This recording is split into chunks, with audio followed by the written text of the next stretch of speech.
At one point in the second half, Burnley seemed to be flagged offside while moving the ball away from the Manchester City goal. It was an illusion, of course. An impossibility. But it still seemed an appropriate image to take away from this sterile, soporific evening. This was less a game of football or contest and more of a note in a diary. Just a fixture that took place to be recorded as a statistic. Manchester City scored in the 3rd minute and in doing so effectively won the game. Burnley did not have the wit to find a way back and as such did not register their first shot until beyond the hour mark, by which time they were 2 down. It may have been different with supporters inside Turf Moor. With this beloved old place standing forlornly empty in the rain, there was nobody here to tell the Burnley players that this wasn't really enough, that football fans like a little bit more. So City strolled to victory and remained top of the Premier League. Ahead of their game at Liverpool on Sunday, this was the perfect preparation and their 13th straight win in all competitions. Pep Guardiola's team are in imperious form and rather ominously look as though they have much more to give between now and May. There is a lot of room for improvement, said Guardiola afterwards. I am not asking them for complicated things, just to do the simple things well. But I am satisfied that we won. We were solid. We have different games ahead.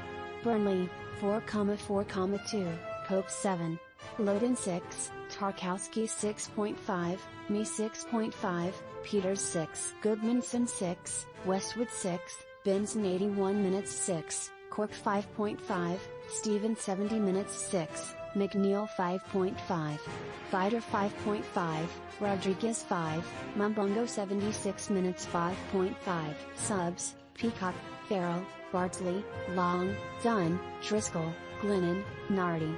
Goals, none booked. Stevens, Mumbongo manager, Sean Dyche 5.5 Manchester City, 3,1,3,3, Ederson 6, Stones 6, Dias 6, Laporte 6, Rodri 7, Cancelo 7, Zinchenko 64 minutes 6, Bernardo 7.5, Gundogan 8, Mers 7, Jesus 7, Sterling 6.5.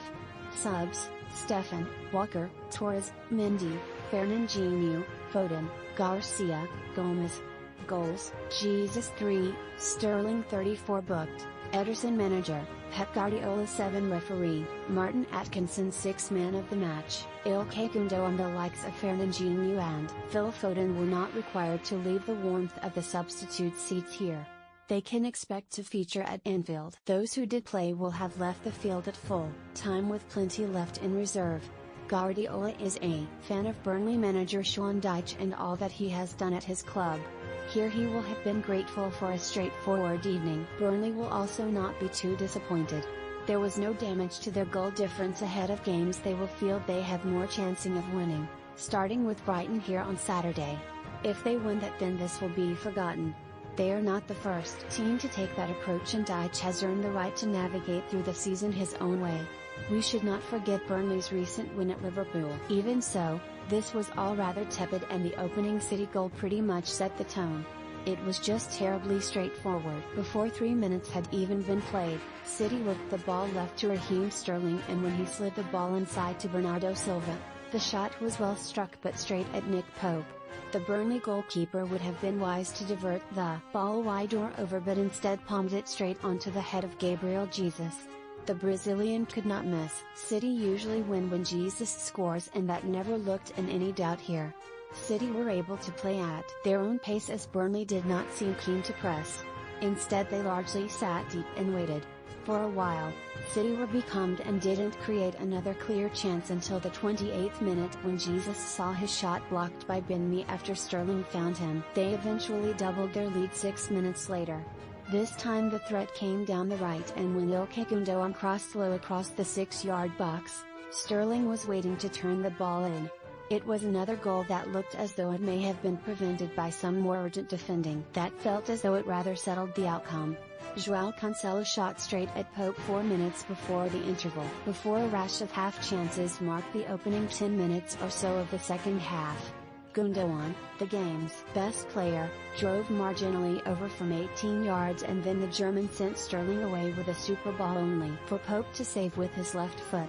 Pope was alive to danger again in the 54th minute as he dived to his right to palm away Emre's cross shot. The goalkeeper couldn't do much 2 minutes later when Riz turned in a low cross from Jesus, but on this occasion he was saved by an offside flag, the scorer's armpit appearing marginally the wrong wide of the imaginary line. With an hour gone, Burnley had not managed a legitimate shot, and that was a dismal thought. 4 minutes later they at least put that statistic to bed, Matej Vidra controlling a dropping ball nicely on his chest and thumping a volley over the bar. From that point on the game rather died. It had never exactly crackled with life anyway.